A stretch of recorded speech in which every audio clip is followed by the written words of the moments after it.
आपल्यासोबत आहे पुणेरी बाप्पाचे main batsman Murtaza Trunkwala. Murtaza, third match wash out झाली आज पुण्याची.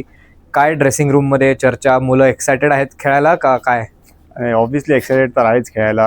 आम्ही चांगलं खेळतो पण आहे आणि खूप ईगर आहे. बट आय थिंक आपण काही करू शकत नाही, ते गॉड्स प्लॅन आहे. I think whatever we are getting, आम्ही ट्राय करू की ॲट द सेम टाईम जर पाऊस येत असेल तर आम्ही ड्रेसिंग रूममध्ये एक हेल्दी डिस्कशन करतोय. आम्ही काय करायला पाहिजे किंवा शॉर्ट गेम झाली तर आम्ही काय करू शकतो. सो जे काही आमच्या हातात आहे ते आम्ही करायला ट्राय करतोय.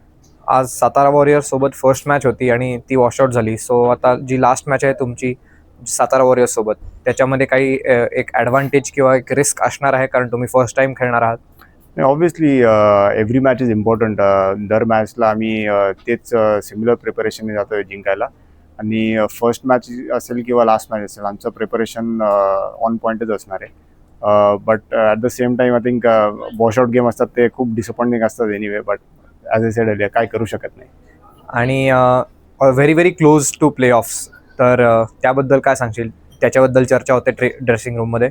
हो, ऑब्व्हियसली आम्ही खूप चांगलं क्रिकेट खेळतोय. आम्ही 3 मॅचेस पण जिंकलोय आणि जे मॅचेस हारलोय ते पण खूप क्लोज गेले. तर ॲटमॉस्फिअर खूप चांगलं आहे टीममध्ये आणि आम्ही होप करतो की जे आम्ही चांगलं करत आलो आहे ते करत राहू आणि जे नाही करू शकलो आहे त्याला बेटर होऊन ते क्वालिफायर्स किंवा एलिमिनेटर जे काय असेल ते डिलिव्हर करू.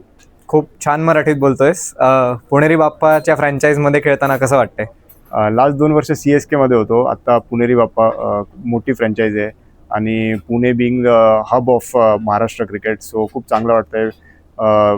प्लेयर्स पण खूप एक्सायटेड आहेत, खूप टॅलेंटेड आहेत आणि खूप एन्जॉय करतोय.